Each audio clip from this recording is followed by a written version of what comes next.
কবিতাটিৰ শিৰোনাম স্বাধীনতাৰ ৭৮তম বৰ্ষ। আমাৰ গৌৰবোজ্জ্বল সোণসেৰীয়া ইতিহাস। স্বাধীনতাৰ ৭৮তম বৰ্ষ। পৰাধীনতাৰ সাগৰত সাঁতুৰি মন কৰে থৌকিবা বাথৌ, ভাঙি চিঙি লোহ শিকলিৰে মুক্ত কৰি তৃপ্তি লভিব। দেশ তথা ৰাজ্যত শ্বহীদ হোৱা, প্ৰাণ আহুতি দিয়া লক্ষ লক্ষ অতৃপ্তি আত্মাৰ উপৰাই দে বলপূৰ্বক অত্যাচাৰ, অপশাসন, নিৰ্যাতন। বেটি বচাও বেটি পঢ়াও, বাজি উঠক কলিজাত একেটাই গান, বন্দে মাতৰম বন্দে মাতৰম বন্দে মাতৰম।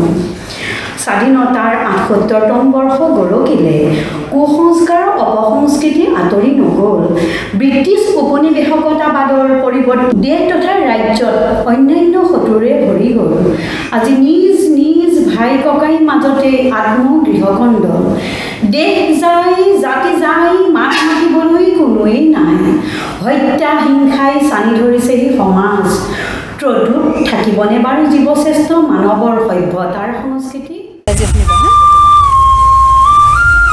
জনগণে যেনেকৈ আমাৰ কাণ্ট্ৰিখনৰ কাৰণে এইটো আমাৰ ষ্টেটৰ ষ্টেট আজি ঘৰটো শুনিব হা।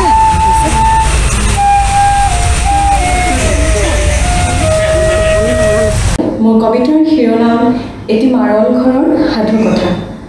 ককা অ' ককা, সাধু এটা কোৱা না, তৰা দেশৰ সাধু। কি কলি তই? ইণ্টাৰনেটৰ দুনিয়াত তৰা দেশৰ সাধু। শুনিব বিচাৰিছ যদি শুন তেন্তে। সেই যে দেখিছ আলিকেকুৰিটো, লগতে যে দেখিছ এপাৰ্টমেণ্টটো, তাতেই থকা বা জুপিৰ সোঁফালে আছিল এটা মাৰল ঘৰ। আইতাৰ মোৰ সপোনৰ পজা। উৱনি যোৱা ছালখনৰ ওপৰেৰে লুকা ভাকু খেলে আকাশ শুৱনি তৰা। ঔটেঙাৰ বাকলিৰ শলিতা জ্বলাই আইতাই সদায় কৰে প্ৰাৰ্থনা। ধানৰ ডাঙৰি চোতালৰ মৰণাই দি যায় ভোগালীৰ বতৰা। তাঁতশালৰ শিপিনী মাকৰ খিটখিটনি নামঘৰত বজাই খোল। বৰষম ধুৰীয়া ওঠৰ বহাগৰ নাচনি, দুহাতত জেতুকাৰ বোল। পুখুৰীৰ মাছ, বাৰী পাছৰ তামোল, পানীত পাতিহাঁহ চৰে।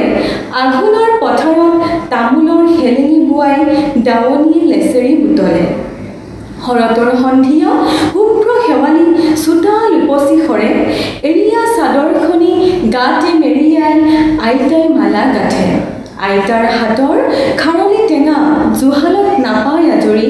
প্ৰতিদিন ৰাতি অঙহী বঙহীৰে ভৰা এয়াই আমাৰ তৰাৰ দেশৰ কাহিনী।